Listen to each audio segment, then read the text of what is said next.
এয়া আকাশবাণী গুৱাহাটী সন্ধিয়াৰ আঞ্চলিক বাতৰি পঢ়িছো ৰূপজ্যোতি বৰুৱাই আৰু মোৰ সৈতে আছে অনুজা লোপামুদ্ৰা। এতিয়া প্ৰধান বাতৰিসমূহ হ'ল কিছু সময়ৰ পাছতেই লোকসভা নিৰ্বাচনৰ প্ৰচাৰৰ লক্ষ্যৰে গুৱাহাটীত বিজেপিৰ জ্যেষ্ঠ নেতা তথা প্ৰধানমন্ত্ৰী নৰেন্দ্ৰ মোদীৰ আগমন, কাইলৈ শ্ৰীমোদীৰ নলবাৰীৰ নিৰ্বাচনী সভাত অংশগ্ৰহণ। প্ৰথম পৰ্যায়ৰ লোকসভা নিৰ্বাচনৰ বাবে ৰাজ্যৰ কেইবাটাও স্থানত মুখ্যমন্ত্ৰী ডক্টৰ হিমন্ত বিশ্ব শৰ্মা, কেন্দ্ৰীয় মন্ত্ৰী সৰ্বানন্দ সোণোৱালৰ প্ৰচাৰ অভিযান, যোৰহাটত কংগ্ৰেছী নেত্ৰী প্ৰিয়ংকা গান্ধীৰ ৰোড শ্ব'। তৃতীয় পৰ্যায়ৰ লোকসভা নিৰ্বাচনৰ বাবে গুৱাহাটী লোকসভা সমষ্টিৰ কংগ্ৰেছ প্ৰাৰ্থী মীৰা বৰঠাকুৰৰ মনোনয়ন পত্ৰ দাখিল, কেন্দ্ৰীয় লোকসেৱা আয়োগৰ 2023 বৰ্ষৰ সৰ্বভাৰতীয় অসামৰিক সেৱা পৰীক্ষাত অসমৰ কেইবাগৰাকীও শিক্ষাৰ্থীৰ সফলতা আৰু IPL ক্ৰিকেট প্ৰতিযোগিতাত আজি কলকাতা নাইট ৰাইডাৰ্ছ ৰাজস্থান ৰয়েলছৰ মুখামুখি। এতিয়া শুনক বিতং বাতৰি। লোকসভা নিৰ্বাচনৰ দিন চমু চাপি অহাৰ লগে লগে দেশৰ বাকী অংশৰ লগতে অসমতো বিভিন্ন ৰাজনৈতিক দলসমূহৰ প্ৰচাৰ তুংগত উঠিছে। বিজেপিৰ জ্যেষ্ঠ নেতা তথা প্ৰধানমন্ত্ৰী নৰেন্দ্ৰ মোদী নিৰ্বাচনী প্ৰচাৰ চলোৱাৰ লক্ষ্যৰে কিছু সময়ৰ পাছতেই গুৱাহাটীত উপস্থিত হ'ব। বৰঝাৰ বিমানবন্দৰৰ পৰা কইনাধৰালৈ যাত্ৰা কৰাৰ সময়ত প্ৰধানমন্ত্ৰীগৰাকীক দলীয় নেতাকৰ্মীসকলৰ লগতে ৰাইজে আদৰণি জনাব। শ্ৰীমোদীৰ এই কাৰ্যসূচীৰ প্ৰতি লক্ষ্য ৰাখি গুৱাহাটী মহানগৰীত নিৰাপত্তা ব্যৱস্থা কটকটীয়া কৰি তোলা হৈছে। প্ৰধানমন্ত্ৰীৰ আগমনৰ প্ৰতি লক্ষ্য ৰাখি মহানগৰীৰ কেইবাটাও পথত বাণিজ্যিক যান বাহন চলাচলত নিষেধাজ্ঞা জাৰি কৰা হৈছে। সেই অনুসৰি আজি বিয়লি 3 বজাৰ পৰা নিশা 10 বজালৈকে 17 নম্বৰ ৰাষ্ট্ৰীয় ঘাইপথৰ লগতে DG road, MG road, B Barua road, GNB road আৰু DC ৰোডত বাণিজ্যিক সামগ্ৰী কঢ়িওৱা কোনো ধৰণৰ বাহন চলাচল কৰিব নোৱাৰিব। আনহাতে DG road, MG road, B Barua road, GNB road আৰু GS ৰোডত মন্থৰ গতিৰ যান বাহন চলাচলত বাধা কৰা হৈছে বুলি গুৱাহাটী উপ আৰক্ষী অধীক্ষক আয়ুক্তৰ যান বাহন শাখা কাৰ্যালয়ৰ পৰা জানিবলৈ দিছে। উল্লেখযোগ্য যে প্ৰধানমন্ত্ৰীগৰাকীয়ে কাইলৈ বৰপেটা আৰু দৰং ওদালগুৰি লোকসভা সমষ্টিৰ প্ৰাৰ্থী দুগৰাকীৰ হৈ নলবাৰীত নিৰ্বাচনী প্ৰচাৰত অংশ ল'ব। এই কাৰ্যসূচীক কেন্দ্ৰ কৰি নলবাৰী জিলাত ব্যাপক প্ৰস্তুতি অব্যাহত আছে। ইপিনে বিজেপিৰ ৰাষ্ট্ৰীয় সভাপতি JP নাড্ডাই অহা 18 এপ্ৰিলত কোকৰাঝাৰত নিৰ্বাচনী প্ৰচাৰত অংশ লোৱাৰ কথা আছে। তেওঁ বিজেপি মিত্ৰজোঁটৰ UPPLৰ প্ৰাৰ্থী জয়ন্ত বসুমতাৰীৰ হৈ প্ৰচাৰত ভাগ ল'ব। মুখ্যমন্ত্ৰী ডক্টৰ হিমন্ত বিশ্ব শৰ্মাই আজি যোৰহাট লোকসভা সমষ্টিৰ বিজেপিৰ মিত্ৰজোঁটৰ প্ৰাৰ্থী তপন কুমাৰ গগৈৰ হৈ মাজুলীৰ জেংৰাইমুখৰ এখন নিৰ্বাচনী সভাত অংশগ্ৰহণ কৰে। ইপিনে ডিব্ৰুগড় লোকসভা সমষ্টিৰ বিজেপি দলৰ প্ৰাৰ্থী কেন্দ্ৰীয় মন্ত্ৰী সৰ্বানন্দ সোণোৱালে আজি তিনিচুকীয়া বিধানসভা সমষ্টিত কেইবাখনো নিৰ্বাচনী প্ৰচাৰ সভাত অংশগ্ৰহণ কৰে। তেওঁৰ লগত ৰাজ্য চৰকাৰৰ মন্ত্ৰী সঞ্জয় কিষাণো উপস্থিত থাকে। ইয়াৰ লগতে শ্ৰী সোণোৱালে নাহৰকটীয়াত এটা ৰোড শ্ব'ত অংশগ্ৰহণ কৰিছে। আনহাতে ডিব্ৰুগড় লোকসভা সমষ্টিৰ আম আদমী পাৰ্টীৰ প্ৰাৰ্থী মনোজ ধানোৱাৰে তিনিচুকীয়া জিলাৰ মাকুম বিধানসভা সমষ্টিত প্ৰচাৰ অভিযান চলায়। আনহাতে কংগ্ৰেছ নেত্ৰী প্ৰিয়ংকা গান্ধীয়ে আজি যোৰহাটৰ তিতাবৰত উপস্থিত হৈ এখন নিৰ্বাচনী সভাত অংশগ্ৰহণ কৰে। তেওঁ যোৰহাট সমষ্টিৰ বিৰোধী মিত্ৰজোঁটৰ প্ৰাৰ্থী গৌৰৱ গগৈৰ হৈ তিতাবৰৰ পৰা যোৰহাটলৈ এটা ৰোড শ্ব'ত অংশগ্ৰহণ কৰি প্ৰচাৰ চলাব। ইপিনে তৃণমূল কংগ্ৰেছৰ সভানেত্ৰী তথা পশ্চিমবংগৰ মুখ্যমন্ত্ৰী মমতা বেনাৰ্জীয়ে কাইলৈ বৰাক উপত্যকাৰ শিলচৰত নিৰ্বাচনী প্ৰচাৰত অংশগ্ৰহণ কৰিব। ৰাজ্যৰ বিভিন্ন জিলাৰ লগতে বৰপেটাতো নিৰ্বাচনী প্ৰচাৰ অভিযানে তীব্ৰ গতি লাভ কৰিছে। বৰপেটাৰ আকাশবাণীৰ সংবাদদাতা অৰূপজ্যোতি মহন্তই এই বিষয়ে এনেদৰে কয়। বৰপেটা সমষ্টিৰ তৃতীয় পৰ্যায়ৰ নিৰ্বাচনৰ বাবে আজিৰ পৰা মনোনয়ন দাখিল আৰম্ভ হৈছে।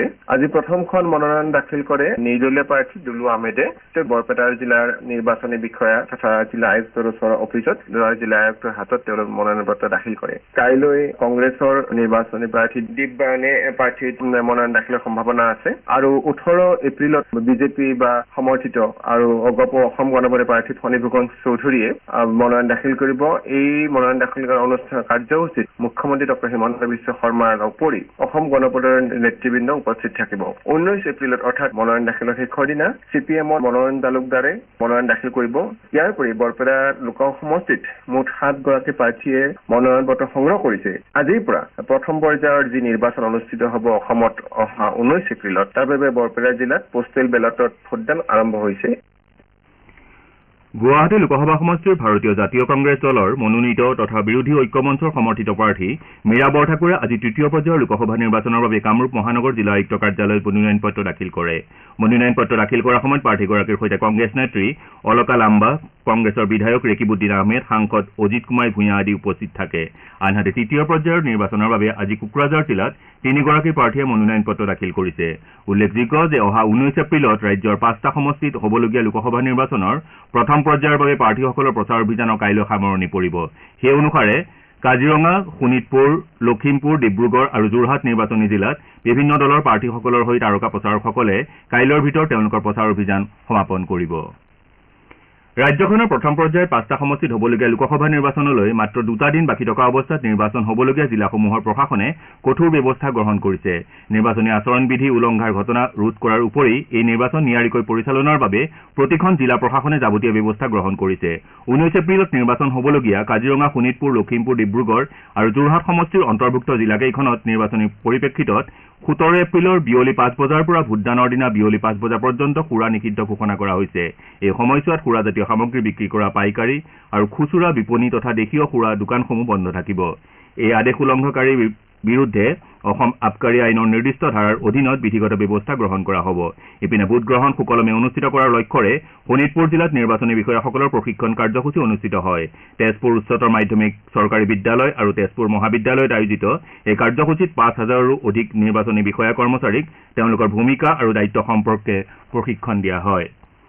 লোকসভা নিৰ্বাচনত ভোটদাতাৰ অংশগ্ৰহণ সৰ্বাত্মক কৰি তোলাৰ লক্ষ্যৰে ৰাজ্যৰ জিলা প্ৰশাসনসমূহে নিৰ্বাচনী প্ৰস্তুতি সম্পূৰ্ণ কৰি তুলিছে। প্ৰথম পৰ্যায়ৰ নিৰ্বাচনৰ বাবে বৰপেটা জিলাত আজিৰে পৰা পোষ্টেল বেলটৰে ভোটদান প্ৰক্ৰিয়া আৰম্ভ হৈছে। জিলাখনত কৰ্মৰত প্ৰথম পৰ্যায়ৰ নিৰ্বাচন অনুষ্ঠিত হ'বলগীয়া সমষ্টিবোৰৰ ভোটদাতাসকলৰ বাবে এই ভোটগ্ৰহণ অনুষ্ঠিত কৰা হৈছে। ইয়াৰ বাবে বৰপেটা জিলা পৰিষদৰ কাৰ্যালয় আৰু বাৰাদিৰ আৰক্ষী নিৱেশত 2টা ভোট কেন্দ্ৰ স্থাপন কৰা হৈছে। জিলা নিৰ্বাচনী বিষয়া ময়ূৰাক্ষী দত্তই কয় যে প্ৰথম পৰ্যায়ৰ নিৰ্বাচনৰ বাবে বৰপেটা জিলাত 33গৰাকী অসামৰিক বিষয়া কৰ্মচাৰী আৰু 2গৰাকী আৰক্ষীয়ে পোষ্টেল বেলটৰে ভোটদান কৰিব। দ্বিতীয় আৰু তৃতীয় পৰ্যায়ৰ নিৰ্বাচনৰ বাবেও পোষ্টেল বেলটৰে ভোটগ্ৰহণ কৰা হ'ব বুলি বিষয়াগৰাকীয়ে জানিবলৈ দিছে। একেদৰে কাৰ্বি আংলং নিৰ্বাচনী জিলাৰ হাওৰাঘাট আৰু ডিফু বিধানসভা সমষ্টিতো পোষ্টেল বেলটৰ ভোটদান প্ৰক্ৰিয়া আজি আৰম্ভ হৈছে। অহা 26 এপ্ৰিলত হ'বলগীয়া দ্বিতীয় পৰ্যায়ৰ ডিফু লোকসভা সমষ্টিৰ নিৰ্বাচনত নিয়োজিত বিষয়া কৰ্মচাৰীসকলে আজি জিলা আয়ুক্ত কাৰ্যালয়ত গঠন কৰা পোষ্টেল বেলট কোষত গৈ তেওঁলোকৰ ভোটৰ অধিকাৰ সাব্যস্ত কৰে। নিৰ্বাচনত নিয়োজিত বিষয়া কৰ্মচাৰীসকলে অহা 26 এপ্ৰিললৈকে নিজৰ ভোটৰ অধিকাৰ সাব্যস্ত কৰিবলৈ সুবিধা লাভ কৰিব বুলি জিলাখনৰ ৰিটাৰ্ণিং বিষয়াগৰাকীয়ে জানিবলৈ দিছে। গুৱাহাটী চিকিৎসা মহাবিদ্যালয়ৰ অধীনৰ ৰাজ্যিক কৰ্কট প্ৰতিষ্ঠানলৈ ৰোটাৰী ক্লাবৰ তৰফৰ পৰা এখন এম্বুলেন্স প্ৰদান কৰা হয়। এই পদক্ষেপৰ জৰিয়তে ৰাজ্যিক কৰ্কট প্ৰতিষ্ঠানৰ বহুদিনীয়া অভাৱ পূৰণ হোৱা বুলি প্ৰতিষ্ঠানটোৱে জানিবলৈ দিছে। আপোনাৰ ভোট আপোনাৰ কণ্ঠ। ভোটৰ শক্তিৰে নিৰ্মাণ কৰক সুস্থ গণতন্ত্ৰ। লোকসভা নিৰ্বাচনৰ প্ৰথম পৰ্যায়ত অহা 19 এপ্ৰিলত পুৱা 7 বজাৰ পৰা বিয়লি 5 বজাৰ ভিতৰত কাজিৰঙা, শোণিতপুৰ, লখিমপুৰ, ডিব্ৰুগড় আৰু যোৰহাটত হ'বলগীয়া ভোটগ্ৰহণত গণতান্ত্ৰিক অধিকাৰ সাব্যস্ত কৰি শক্তিশালী গণতন্ত্ৰৰ অংশীদাৰ হওক। শ্ৰোতাসকলে বাতৰি শুনিছে আকাশবাণী গুৱাহাটী কেন্দ্ৰৰ পৰা। এতিয়া পৰৱৰ্তী বাতৰি শুনক অনুজা লোপামুদ্ৰাৰ পৰা। কেন্দ্ৰীয় লোকসেৱা আয়োগে 2023 বৰ্ষৰ সৰ্বভাৰতীয় অসামৰিক সেৱা পৰীক্ষাৰ ফলাফল ঘোষণা কৰিছে।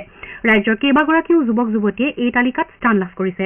ইয়াৰ ভিতৰত অভিজ্ঞান হাজৰিকাই 172 সংখ্যক স্থান, ৰিকি লহকৰ প্ৰধানে 230 সংখ্যক স্থান, ঈশ্বৰী ডেকাই 320 সংখ্যক স্থান, ঋতুৰাজ শৰ্মাই 462 সংখ্যক স্থান, ভাস্বত শইকীয়াই 552 সংখ্যক স্থান, কল্লুল হাজৰিকাই 992 সংখ্যক স্থান আৰু আজমল হুছেইনে 1013 সংখ্যক স্থান লাভ কৰিছে।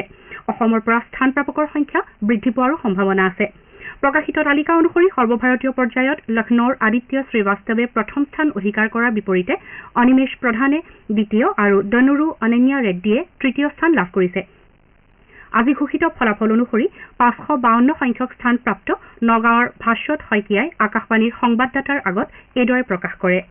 কেন্দ্ৰীয় লোকসেৱা আয়োগৰ দ্বাৰা পৰিচালিত 2023 বৰ্ষৰ পৰীক্ষাত সফলতাৰে উত্তীৰ্ণ হৈ নগাঁৱলৈ গৌৰৱ কঢ়িয়াই আনিলে ভাস্বত শইকীয়া নামৰ নগাঁৱৰ প্ৰতিভাৱান যুৱকগৰাকীয়ে। নগাঁও চহৰৰ সমীপৱৰ্তী ডিফলৰ ভাস্বত শইকীয়াই UPSC পৰীক্ষাত 552 সংখ্যক স্থান লাভ কৰি সাফল্য দেখুৱাবলৈ সক্ষম হৈছে। উল্লেখযোগ্য যে প্ৰশাসনিক সেৱা পৰীক্ষাত ভাস্বতে IPS লাভ কৰিবলৈ সক্ষম হৈছে। পূৰ্বতে ভাস্বতে IFS পাইছিল। মেট্ৰিক পৰীক্ষাতো ৰাজ্যখনৰ ভিতৰত 10ম স্থান দখল কৰি ভাস্বতে নগাঁৱলৈ গৌৰৱ কঢ়িয়াই আনিছিল। ভাস্বতৰ পিতৃ বীৰেন্দ্ৰনাথ শইকীয়া আৰু মাতৃ দিব্যজ্যোতি শইকীয়া। গুৱাহাটী IITৰ পৰা ইঞ্জিনিয়াৰিঙৰ স্নাতক ডিগ্ৰী লাভ কৰাৰ পাছত ভাস্বত শইকীয়াই বিগত বৰ্ষত ভাৰতীয় বন সেৱা বিষয়াৰ পৰা নিযুক্তি লাভ কৰিছিলে। এইবাৰ ভাস্বতে IPS সন্মান দখল কৰাৰ লগে লগে সমগ্ৰ নগাঁৱতে আনন্দৰ জোৱাৰ বৈছে। এয়া আছিল 552 সংখ্যক স্থানপ্ৰাপ্ত নগাঁৱৰ ভাস্বত শইকীয়াৰ বিষয়ে আকাশবাণী নগাঁৱৰ সংবাদদাতা মুনীন্দ্ৰ শইকীয়াই প্ৰকাশ কৰা কিছু কথা। আজি অশোকাষ্টমী। চ'ত মাহৰ শুক্লা অষ্টমী তিথিত অশোকাষ্টমী পালন কৰা হয়। আজিৰ দিনটোত ব্ৰহ্মপুত্ৰ গংগা আৰু যমুনাৰ ত্ৰিবেণী সংগম হয় যাৰ বাবে মৃতকৰ অস্থি প্ৰদান পিণ্ডদান তথা বৰলুইতত স্নান কৰিলে মুখ্য প্ৰাপ্তি হয় বুলি লোক পৰম্পৰা চলি আহিছে এই উপলক্ষে ৰাজ্যৰ ভিন্ন প্ৰান্তৰ লগতে অশ্বক্লান্ত দেৱালয়ৰ বিষ্ণুকুণ্ডত পিতৃ মাতৃৰ পিণ্ডদান অস্থি প্ৰদান আৰু স্নানৰ বাবে আজি অগণন লোকৰ সমাগম হয় ইপিনে কামৰূপ জিলাৰ বিভিন্ন নৈ উপনৈ ঘাটতো হাজাৰ হাজাৰ ভক্তৰ সমাগম হোৱা দেখা যায় জিলাখনৰ শুৱালকুছিৰ বালিচৰ আমিনগাঁও উত্তৰ গুৱাহাটীৰ ব্ৰহ্মপুত্ৰৰ লগতে ৰঙিয়াৰ জয়ন্তীপুৰৰ বৰলীয়া বকুৰ জলজলি ছয়গাঁৱৰ কলহী আদি নৈ ঘাটতো বহু লোকৰ সমাগম হয় আনহাতে বস্ত্ৰনগৰী শুৱালকুছিত হাজোৰ শ্ৰী শ্ৰী মাধৱ প্ৰভুক ব্ৰহ্মপুত্ৰত স্নান কৰোৱাৰ ঐতিহ্যমণ্ডিত পৰম্পৰাক কেন্দ্ৰ কৰি বালিচৰত 7 দিনীয়া কাৰ্যসূচীৰে অশোকাষ্টমী মেলা অনুষ্ঠিত হৈছে নিমাতী ঘাটতো অশোকাষ্টমী উপলক্ষে অগণন ভক্তৰ সমাগম হোৱাৰ উপৰি বিভিন্ন ক্ষুদ্ৰ ব্যৱসায়ীয়ে ভিৰ কৰিছে ৰাইজৰ ভিৰৰ প্ৰতি লক্ষ্য ৰাখি নিমাতী আৰক্ষী চকীৰ বিষয়ববীয়াসকলে যাৱতীয় নিৰাপত্তা ব্যৱস্থা গ্ৰহণ কৰিছে আন আন জিলাৰ লগতে ধুবুৰীৰ নেতাই ধুমুনী গদাধৰ নৈ ঘাটত ভক্তসকলে স্নান কৰা পৰিলক্ষিত হয় অশোকাষ্টমীৰ সৈতে সংগতি ৰাখি প্ৰতি বছৰৰ দৰে এই বছৰো ধুবুৰীৰ মেলাঘাটত 15 দিনীয়া কাৰ্যসূচীৰে অশোকাষ্টমী মেলাৰ আয়োজন কৰা হৈছে আনহাতে জিলাখনৰ বিলাসীপাৰাৰ লগতে বিভিন্ন ঠাইৰ নৈ উপনৈতো ভক্তসকলে ভিৰ কৰা পৰিলক্ষিত হৈছে আজি 7 দিনীয়া ৰঙালী বিহুৰ চতুৰ্থ দিনটো ৰাজ্যজুৰি তাঁতৰ বিহুৰূপে পালন কৰা হৈছে ৰাজ্য চৰকাৰৰ হস্ততাঁত আৰু বস্ত্ৰশিল্প বিভাগে আজি গুৱাহাটীৰ আমবাৰীৰ বস্ত্ৰ ভৱনৰ বাকৰিত তাঁতৰ বিহু পালন কৰে এই উপলক্ষে বিভাগৰ বিষয়া কৰ্মচাৰীসকলে পৰম্পৰাগত সাজ-সজ্জাৰে বস্ত্ৰ ভৱনত থকা তাঁতশালসমূহ নকৈ সজাই তোলাৰ লগতে চাকি বন্তি জ্বলাই পূজা অৰ্চনা কৰে তাঁতৰ বিহু উপলক্ষে বিভাগটোত আজি বিহুসুৰীয়া গীতমাত আৰু হুঁচৰিৰ অনুষ্ঠানৰ আয়োজন কৰা হয় হস্ততাঁত বস্ত্ৰশিল্প আৰু ৰেচম বিভাগৰ সচিব দিলীপ কুমাৰ বৰাই বন্তি প্ৰজ্বলনেৰে কাৰ্যসূচী মুকলি কৰে অসম বস্ত্ৰশিল্প প্ৰতিষ্ঠানৰ জ্যেষ্ঠ শিক্ষক তথা বিশিষ্ট নিবন্ধকাৰ ৰবীন খাটনিয়াৰে তাঁত বিহুৰ তাৎপৰ্য আৰু পৰম্পৰা শীৰ্ষক বিষয়বস্তুৰ ওপৰত বিশেষ বক্তৃতা প্ৰদান কৰে বিভাগীয় সঞ্চালক পৰাগমণি মহন্তই আদৰণি ভাষণত তাঁতৰ বিহু উদযাপনৰ উদ্দেশ্যৰ কথা উল্লেখ কৰে তেওঁ অসমীয়া শিপিনীৰ হাতে বোৱা গামোচা আৰু চাদৰ মেখেলা আদি ব্যৱহাৰ কৰিবলৈ উপস্থিত ৰাইজক আহ্বান জনায় আনহাতে ধৰ্মীয় পৰম্পৰা অনুসৰি মৰাণ জনগোষ্ঠীৰ লোকসকলৰ আজিৰে পৰা বিহু আৰম্ভ হৈছে মৰাণসকলৰ বিহুৰ আজি উৰুকা আৰু কাইলৈ গৰু বিহু উল্লেখযোগ্য যে মৰাণসকলে চতৰ সংক্ৰান্তিত বিহু পালন নকৰে তেওঁলোকৰ বহাগৰ প্ৰথম মঙলবাৰৰ পৰা বিহু পালন কৰাৰ নিয়ম আছে অসম অৰুণাচল প্ৰদেশ সীমান্তৱৰ্তী মাৰ্ঘেৰিটাৰ নামদাং এলেকাত আজি পুৱা সন্দেহযুক্ত আলফা উগ্ৰপন্থীয়ে আছাম ৰাইফলছৰ এটা পহৰাদাৰী দলৰ এখন বাহনক লক্ষ্য কৰি অতৰ্কিতে গুলীবৰ্ষণ কৰে আছাম ৰাইফলছৰ জোৱানসকলে ইয়াৰ যোগ্য প্ৰত্যুত্তৰ দিয়ে সেনাবাহিনীৰ দলটো চাংলাঙলৈ গৈ থকাৰ অৱস্থাত এই গুলীয়াগুলীৰ ঘটনা সংঘটিত হয় প্ৰতিৰক্ষা সূত্ৰৰ পৰা জানিব পৰা মতে দুয়ো পক্ষৰ মাজত হোৱা গুলীয়াগুলীত এজন জোৱান আহত হয় আহত জোৱানজনক যোৰহাটৰ সামৰিক চিকিৎসালয়ত ভৰ্তি কৰোৱা হৈছে জোৱানজনৰ অৱস্থা বৰ্তমান সুস্থিৰ বুলি কোৱা হৈছে আৰক্ষীৰ উচ্চপদস্থ বিষয়াসকল ইতিমধ্যে ঘটনাস্থলীত উপস্থিত হৈ তদন্ত আৰম্ভ কৰিছে গুলীয়াগুলীৰ ঘটনাৰ পাছত সমগ্ৰ তিনিচুকীয়া জিলাৰ লগতে অসম অৰুণাচল সীমান্তৱৰ্তী অঞ্চলত নিৰাপত্তা ব্যৱস্থা কটকটীয়া কৰি তোলা হৈছে IPL ক্ৰিকেট প্ৰতিযোগিতাৰ এখন খেলত আজি কলকাতা নাইট ৰাইডাৰ্ছ ৰাজস্থান ৰয়েলছৰ মুখামুখি হ'ব কলকাতাৰ ইডেন গাৰ্ডেন্সত খেলখন সন্ধিয়া 7:30 বজাত আৰম্ভ হ'ব উল্লেখযোগ্য যে এতিয়ালৈকে অনুষ্ঠিত খেলসমূহৰ ওপৰত ভিত্তি কৰি ৰাজস্থান ৰয়েলছ 10 পইণ্টেৰে পইণ্ট তালিকাৰ শীৰ্ষস্থানত থকাৰ বিপৰীতে কলকাতা নাইট ৰাইডাৰ্ছ 8 পইণ্টেৰে দ্বিতীয় স্থানত আছে ৰাজস্থান ৰয়েলছৰ হৈ সুন্দৰ প্ৰদৰ্শন আগবঢ়োৱা অসম সন্তান ৰিয়ান পৰাগ IPLৰ চলিত সংস্কৰণৰ সৰ্বাধিক ৰান সংগ্ৰহকাৰী বেটাৰৰ স্বীকৃতি অৰেঞ্জ কেপৰ প্ৰবল দাবীদাৰ ৰূপে জিলিকি উঠিছে তেওঁ বৰ্তমান 284 ৰানেৰে তালিকাৰ দ্বিতীয় স্থানত আছে ৰয়েল চেলেঞ্জাৰ্ছ বেংগালুৰুৰ বিৰাট কোহলীয়ে 361 ৰানেৰে বৰ্তমান অৰেঞ্জ কেপ নিজৰ দখলত ৰাখিছে বোকাখাটৰ বিশিষ্ট ধৰ্মপ্ৰাণ ব্যক্তি কমল দাসৰ আজি দুপৰীয়া নিজা বাসগৃহত পৰলোক প্ৰাপ্তি ঘটে মৃত্যুৰ সময়ত তেওঁৰ বয়স আছিল 86 বছৰ তেখেত অসম গণ পৰিষদৰ অতি পুৰণি নিষ্ঠাৱান কৰ্মীৰ লগতে এক শৰণ ভাগৱতী সমাজ আৰু অনুসূচিত জাতি পৰিষদৰো এগৰাকী অগ্ৰণী কৰ্মী আছিল তেওঁৰ মৃত্যুত সমগ্ৰ বোকাখাট অঞ্চলতে শোকৰ ছাঁ পৰিছে বাতৰি শেষ কৰাৰ পূৰ্বে প্ৰধান বাতৰিকেইটা আকৌ এবাৰ কিছু সময়ৰ পাছতে লোকসভা নিৰ্বাচনৰ প্ৰচাৰৰ লক্ষ্যৰে গুৱাহাটীত বিজেপিৰ জ্যেষ্ঠ নেতা তথা প্ৰধানমন্ত্ৰী নৰেন্দ্ৰ মোদীৰ আগমন কাইলৈ শ্ৰীমোদীৰ নলবাৰীৰ নিৰ্বাচনী সভাত অংশগ্ৰহণ প্ৰথম পৰ্যায়ৰ লোকসভা নিৰ্বাচনৰ বাবে ৰাজ্যৰ কেইবাটাও স্থানত মুখ্যমন্ত্ৰী ডঃ হিমন্ত বিশ্ব শৰ্মা কেন্দ্ৰীয় মন্ত্ৰী সৰ্বানন্দ সোণোৱালৰ প্ৰচাৰ অভিযান যোৰহাটত কংগ্ৰেছ নেত্ৰী প্ৰিয়ংকা গান্ধীৰ ৰোড শ্ব' তৃতীয় পৰ্যায়ৰ লোকসভা নিৰ্বাচনৰ বাবে 8গৰাকী প্ৰাৰ্থীৰ মনোনয়ন দাখিল গুৱাহাটী লোকসভা সমষ্টিৰ কংগ্ৰেছ প্ৰাৰ্থী মীৰা বৰঠাকুৰৰ মনোনয়ন পত্ৰ দাখিল আৰু IPL ক্ৰিকেট প্ৰতিযোগিতাত আজি কলকাতা নাইট ৰাইডাৰ্ছ ৰাজস্থান ৰয়েলছৰ মুখামুখি সন্ধিয়াৰ আঞ্চলিক বাতৰি ইমানতে অন্ত পৰিল